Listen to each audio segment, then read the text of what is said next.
Let's not begin with violence. Let's not even begin with hatred. Those are the loud consequences, the explosions we point to when it's already too late. Instead, let's start with something quieter. The way someone rolls their eyes when a certain name is mentioned. The pause before shaking a hand. The way a headline reduces a person to a single word that makes you forget they have a family, a history, a face. It doesn't feel like an act of violence. It feels like ordinary speech, ordinary reaction. But that ordinariness is exactly what makes it dangerous. Dehumanization doesn't always enter the room wearing boots. It slips in on the back of language, a label, a slur, a stereotype that pretends to explain everything in one stroke. Parasite, criminal, waste of resources. Each word pulls away a layer of personhood until nothing remains but a hollow outline. And the strange part is how easily we nod along, how often we repeat these words without noticing their weight. That is the first step, not hatred, but agreement disguised as description. Think about the last time you overheard a joke you didn't laugh at. Maybe it was about immigrants, or about people on welfare, or about someone's religion. You felt the sting, but you also felt the pressure of the room. To laugh would make you complicit. To stay silent would make you conspicuous. So maybe you smirked. Maybe you looked away. Maybe you said nothing at all. That silence is part of the mechanism, because in that moment, what could have been resisted becomes normalized. The joke survives, and so does the frame it carries. This is where it begins, not at the massacre, not at the battlefield, not in the camp. It begins in the invisible space between us, where metaphors, headlines, and careless comments gather. It begins with the way people are spoken about, until the speaking itself becomes a form of erasure. You don't have to point a weapon to participate. You only have to agree that certain people are less than you, less deserving, less complex, less human. And once that agreement takes root, it doesn't take much for action to follow. Because to harm another person, you must first unsee them as a person. You must dim the light behind their eyes until you can tell yourself there is nothing sacred there. You must let yourself believe, if only for a moment, that they are something else, an obstacle, a problem, a burden. And the moment you cross that line in your mind, you have already prepared the ground for what comes next. It doesn't matter if you never lift a hand yourself. The permission has already been granted, the soil already tilled. Someone else will always be willing to harvest what you have planted. The danger of dehumanization is how natural it feels. No one wakes up one morning and decides to erase another person's dignity. It happens in increments, in small permissions we give ourselves every single day. We stop making eye contact with the homeless man on the corner. We talk about those people as if they are a single mass with no difference between them. We measure lives in numbers, in statistics, in costs, until the face disappears. And because these steps feel ordinary, even rational, they slip past our defenses. By the time we recognize them as dehumanization, the habits have already hardened. My name is Andre Barburas. I've spent years studying the undercurrents of power, identity, and culture, not as an outsider pointing fingers at others, but as someone who has seen how easily any of us can cross that invisible line. Because I've crossed it too, in moments of frustration, judgment, or thoughtless speech.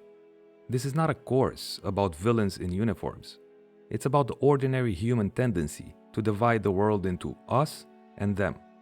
It's about noticing how the first step is taken not by monsters, but by neighbors, colleagues, friends, by people like us. I don't stand above this topic as if untouched by it. I stand inside it, like you do, aware of how fragile empathy can be when fear or convenience takes over. That's why I'm here. Not to lecture, but to map out the terrain we all walk on without realizing. Because if we can't see the ground beneath us, we can't recognize when it begins to tilt. And history shows us that once the tilt starts, the slide can be fast, brutal, and devastating. Dehumanization is the first step toward anything. Toward cruelty, yes. Toward violence, certainly. But also toward neglect, toward silence, toward looking away. It's not just about the horrors of war or genocide. It's about the quieter decisions we make when we convince ourselves that someone else doesn't deserve our time, our care, or our concern. Every atrocity begins with that smaller dismissal. Every great harm grows from the seed of indifference. It rarely announces itself with trumpets.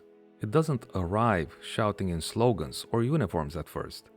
It arrives disguised as practicality, as common sense, as the tired justification of that's just how the world works.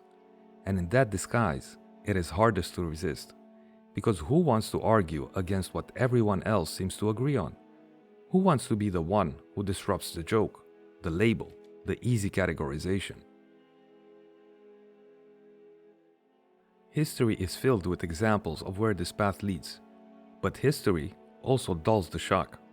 We grow accustomed to the grainy black and white photos, the museum exhibits, the textbooks that present cruelty as something finished, sealed away. We trick ourselves into believing it happened then, to people over there. We forget that the same mechanics live here, now, in the words we speak and the systems we build. The past isn't past. It is rehearsal, waiting for the next performance.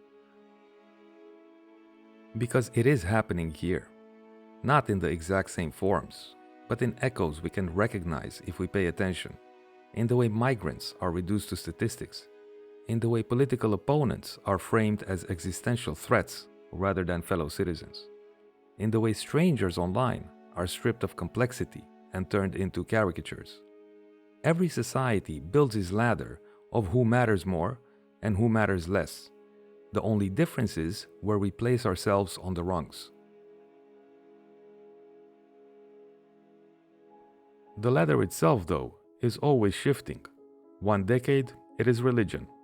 Another decade, it is race. Another, it is ideology, nationality, class. The categories change, but the logic does not. Some people are worth more than others. And the higher we climb, the easier it becomes to press down on the shoulders beneath us. That pressure isn't only vertical, it ripples sideways, convincing us that if others suffer, it must be because they deserve it. But ladders are unstable things. They tilt when fear rises. They wobble when resources feel scarce. And then, when they tip too far, those who once stood on higher rungs suddenly find themselves scrambling to prove they still belong. That is how fragile status becomes when it depends on devaluing others.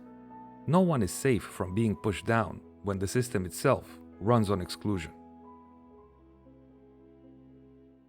And yet, every journey down this path begins the same way. Not with blood spilled, not with violence openly declared, but with something smaller, easier to miss. A joke passed off as harmless. A word spoken without thought. A headline that turns lives into numbers. These are the quiet beginnings of something vast. And to understand how we get to the unthinkable, we must start by noticing the things we are trained to overlook.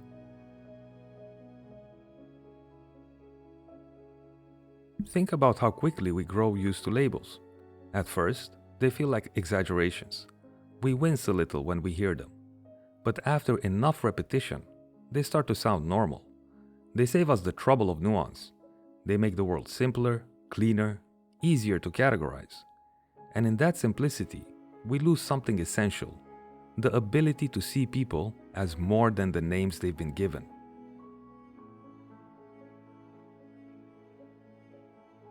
Once someone has been reduced to a label, their story becomes irrelevant. Their history doesn't matter. Their family doesn't matter. Their pain does not matter. We don't ask how they got here. We don't wonder what they dream about.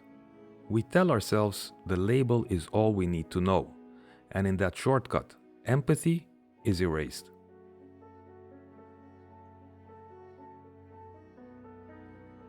Dehumanization is efficient. That's part of its appeal. It trims away complexity, leaving only caricature. It tells us who deserves protection and who doesn't, who deserves freedom and who can be controlled, who deserves life and who can be sacrificed. It is the ruthless logic of division, dressed up as clarity. And yet, it never begins with clarity. It begins with a joke, with a shrug, with a metaphor repeated often enough that it becomes common sense. It doesn't feel like the beginning of anything significant. That's why it works. Because if we recognize the first step as the first step, we might refuse to take it. Consider how language travels. One politician uses a phrase. It spreads to talk shows, then to headlines, then to casual conversations at dinner tables. Soon, the phrase feels natural, almost inevitable. But each repetition sharpens it, until the words cut deeper than we realize. By the time we notice, it has already shaped how thousands of people see the world. We like to believe we are immune to this, that we're too thoughtful, too independent, too compassionate to be fooled by dehumanizing language. But the truth is, none of us are beyond its reach. It works because it appeals to something inside us, the need for certainty, the desire for belonging, the relief of not having to wrestle with complexity. It offers an easy answer, and in hard times, easy answers are seductive. The problem is that easy answers don't stay small. They scale, they replicate. What begins as one comment becomes policy. What begins as policy becomes practice. What begins as practice becomes culture. And once culture has absorbed it, resistance feels almost impossible. That is the hidden danger of the first step. It doesn't feel like a step at all. It feels like standing still, like going along with the flow, like doing nothing. But doing nothing is itself a choice. And when enough people make that choice, the silence becomes permission. Silence doesn't mean neutrality. It means agreement. It means consent to the narrative that others are less than human. It means giving power to the loudest voices in the room. And history has shown us, again and again, what those loudest voices are willing to do once they believe no one will stop them. But the story of dehumanization is not only about history. It is about us, here, now. It is about the names we use without thinking, the jokes we let pass, the headlines we don't question. Each one is small on its own, but together they form a climate, an atmosphere in which cruelty can actually breathe. And once that atmosphere thickens, it becomes the air everyone inhales. The scariest part is how normal it feels from the inside. People living through it rarely think, hey, we are dehumanizing others. They think we are protecting ourselves. They think we are being realistic. They think this is just how things are. And it's only later, sometimes much later, that the consequences reveal themselves in full. If you study the moments before violence, you will always find the same seeds. Not just anger, not just fear, but language, the words that paved the way, the justifications rehearsed in public long before they were acted on in private, the steady erosion of empathy until the unthinkable becomes thinkable. This is why I call dehumanization the first step toward anything. It doesn't determine what will happen, but it makes almost anything possible. It opens the door to violence, yes, but also to exclusion, exploitation, neglect. Once someone has been defined as less than human, there are no limits to how they can be treated. And that absence of limits is what makes the process so dangerous. To resist dehumanization, we must first be willing to notice it, not just when it's blatant, but when it's subtle, not just when it's shouted, but when it's whispered, not just when it's used by those we already mistrust, but when it comes from our own mouths. Awareness is not enough to stop it, but it is the beginning of resistance, because you cannot fight what you refuse to name. So this is where we begin, not with the horrors that follow, but with the quiet beginnings, the thresholds we cross without realizing. We begin with the ordinary, the invisible, the overlooked, because only by paying attention to the first step can we understand how the journey unfolds, and only by naming it now can we hope to stop what might come next.